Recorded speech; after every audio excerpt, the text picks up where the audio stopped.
Friends, आप सभी को 73rd रिपब्लिक डे की हार्दिक शुभकामनाएं। आपको पता है 26 जनवरी 1950 को भारत जो है एक रिपब्लिक राष्ट्र के रूप में घोषित हुआ था और उस दिन हमारा जो स्टेटस था ना, डोमिनियन स्टेटस जो कहलाता था, वो खत्म हो गया था और हम रिपब्लिक हो गए थे। Anyway, on this occasion of Republic day मैं आपके साथ एक खुशी शेयर करना चाहता हूं अपना कि मेरी ज्वाइनिंग लेटर आ चुकी है और मैं उसी को शेयर कर रहा हूं यहाँ पे। तो बेसिकली यहाँ पे मैं अपनी 2 ज्वाइनिंग लेटर दिखा रहा हूँ। वो 2 नहीं कहेंगे, वो एक ही कहेंगे, क्योंकि ये लास्ट ईयर की ज्वाइनिंग है और मैंने ज्वाइनिंग लास्ट ईयर अपना पोस्टपोन कराया था। तो वही आपको स्क्रीन पे दिख रहा होगा। कुछ जो पर्सनल इन्फॉर्मेशन है वो यहाँ पे मैंने हाइड कर दिया। बाकी इन्फॉर्मेशन जो आपके काम का है वो यहाँ पे मैं थोड़ा सा बता दूंगा।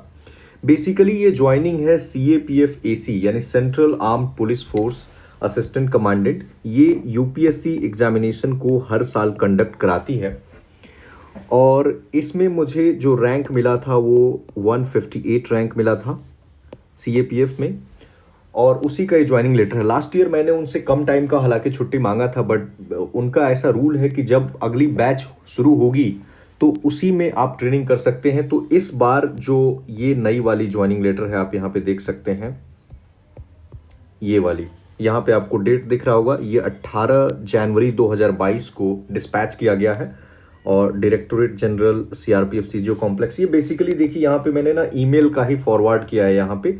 तो ईमेल से भी आता है और स्पीड पोस्ट दोनों से आता है। एक घर पे भी पहुंचता है जो आपका परमानेंट एड्रेस होता है, और एक ईमेल के थ्रू। यहाँ पे ये यूपीएससी का रोल नंबर है 865110 और ये मेरा नेम है। यहाँ father's name and other particulars are given.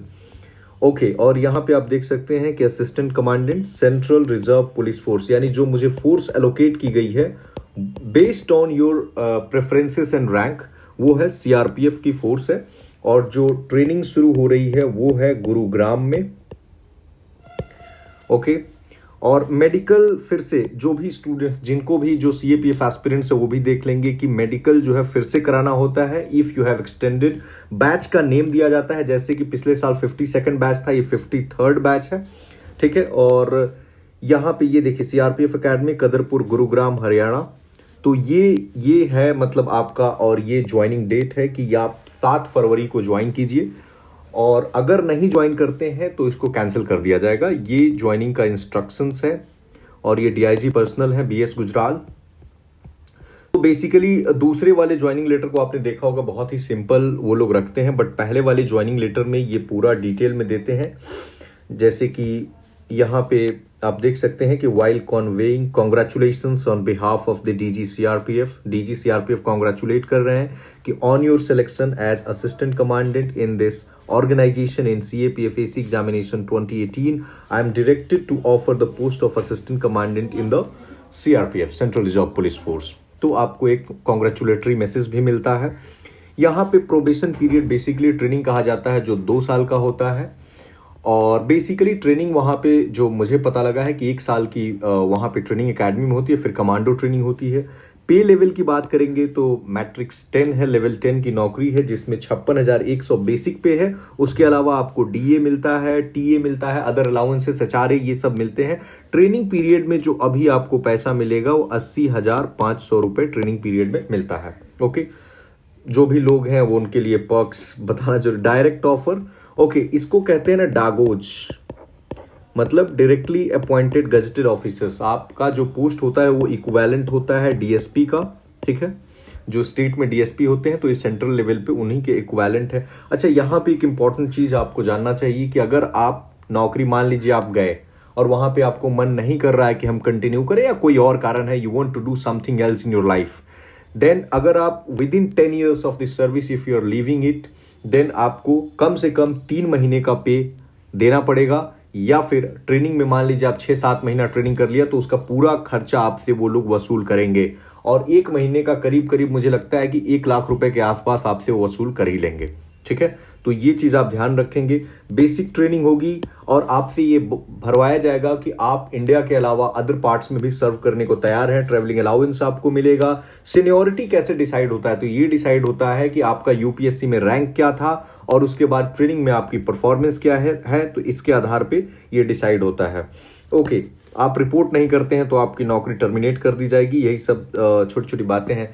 देखिए फ्रेंड्स, कुछ और बातें मैं बता दूं आपको कि अब आपके मन में एक सवाल बन रहा होगा कि क्या हमारा जो प्लेटफॉर्म है जिसे मैंने लास्ट ईयर शुरू किया था मई 2021 में, तो क्या ये हमारा यूट्यूब प्लेटफॉर्म जारी रहेगा? Yes, this platform will be carry forward, और मैं ही करूंगा। देयर इज नोबडी एल्स जो इसको कैरी फॉरवर्ड करेगा, मैं करूंगा।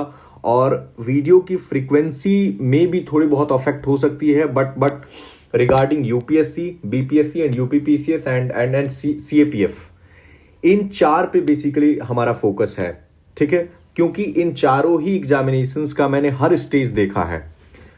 ये जैसे यूपीएससी सीएससी 2019 का मैंने इंटरव्यू दिया, ठीक है? फिर यूपीपीएससी 2018 का इंटरव्यू दिया, बीपीएससी 64th, एंड सीएपीएफ में तो खैर I am here, and IB का मेरा पहले सिलेक्शन था but I left that. So but basically मेरा फोकस नहीं है वहां पे, क्योंकि मैं अभी टच में नहीं हूं आईबी का कि क्या सिलेबस है और क्या चल रहा है, ठीक है? तो basically these are the examinations जिनका जो तीनों स्टेज होता है ना, वो आई हैव फेस्ड। तो मुझे पता है, I have invested good amount of time, so I am here to guide you. और जिन भी एस्पेक्ट पे मुझे लगेगा, बेस्ड ऑन योर कमेंट्स, आप कमेंट करके मुझे बताइए कि वेयर यूर फीलिंग कि जहां आपको हेल्प की ज़रूरत है, ठीक है? तो आई वुड हेल्प यू। देखिए लाइफ में एक चीज़ मैंने रियलाइज़ किया कि जब यहाँ पे मेरा सिलेक्शन हुआ तो यहाँ पे लगातार आई गॉट 3 इंटरव्यू कॉल्स। तो आई थॉट कि मे बी आई सी, आप में से अधिकतर लोग चाहते होंगे सिविल सर्विसेज में जाना, this is for sure. But कई बार डेस्टिनी या कई बार लक आपका साथ नहीं देता है। Here I failed by 13 marks, here I failed by 4 marks, and here I failed final result by 3 marks. But it happens, and you do not know what will happen next time. Trust me, UPSC हो या कोई भी examination हो, यहाँ पे every time you have to start from the scratch.